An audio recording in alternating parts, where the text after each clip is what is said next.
বন্ধুরা, আজকে আমরা চলে এসেছি ঝিলিকা পার্কে। একটা অসাধারণ জায়গা, কিন্তু এখানে এসে আমি এমন একটা জিনিস দেখলাম যেটা সত্যি বলতে আমি একদমই এক্সপেক্ট করিনি। তো hello everyone, welcome back to our new video. যদি আপনি নতুন হয়ে থাকেন তাহলে চ্যানেলটা সাবস্ক্রাইব করে নেবেন।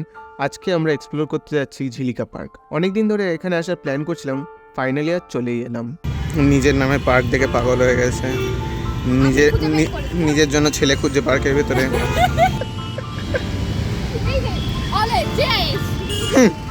এই ব্র্যান্ডিংটা করিস না ভাই। জেএসে পুরি অবসেশন। ওফ, এত বাজ দিয়েও সহ্য হয়নি। বল কতটা ভালোবাসিস তোরা? এতটা, এই জন্যই তো তুই ব্যাগ নিয়ে ঘুরে বেড়াচ্ছিস। তো আপনারা দেখতে পাচ্ছেন জায়গাটা কত সুন্দর, চারিদিকে এত সবুজ আর এনভায়রনমেন্টটা একদম শান্ত। এখানে অনেক মানুষ ঘুরতে আসে, বিশেষ করে উইকেন্ডে। তো এখন আমরা একটু সামনে এগিয়ে দেখি কি কি আছে। অনেস্টলি বলতে জায়গাটা রিয়েল লাইফে ক্যামেরার থেকে অনেক বেশি সুন্দর লাগছে। এর অবস্থা খারাপ, অহেতুক ছবি তোলা হয়ে গেছে আর পোস্ট মানে তার উপরে লাহিড়ি এখনো কেন বলে বাঁশ বাগান খুঁজে পাচ্ছে না, ছবি তুলে দেবো বলেছি।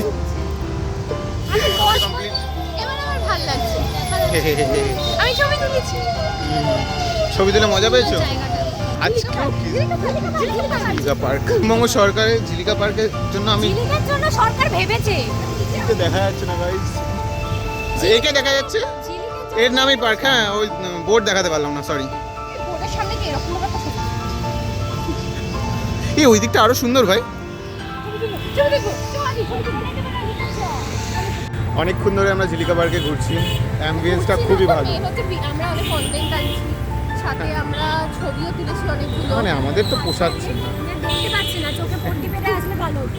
আজকে 13 ফেব, জানাও আজকে কি হতে পারে। আমরা তিনজনে পড়তে আমরা এখানে ঘুরছি, ছবি তুলছি, একদম পোস্ট করব ছবি। ফটোগুলো দেখার জন্য আমি ইনস্টাগ্রামে ফলো করব। হ্যাঁ দেখো আমাদের জ্যামসিয়ারকে আগে ফলো করো। হ্যাঁ, জ্যামসিয়ারে ফলো করো, কারণ আমরা জ্যামসিয়ার ছাড়া কোনো কিছু লিঙ্ক দিই না অবভিয়াসলি। এই জায়গাটা সত্যি বলতে আনএক্সপেক্টেড ছিল, আমি ভাবেইনি এত সুন্দর হবে। আপনারা কমেন্ট করে বলবেন জায়গাটা কেমন লাগলো।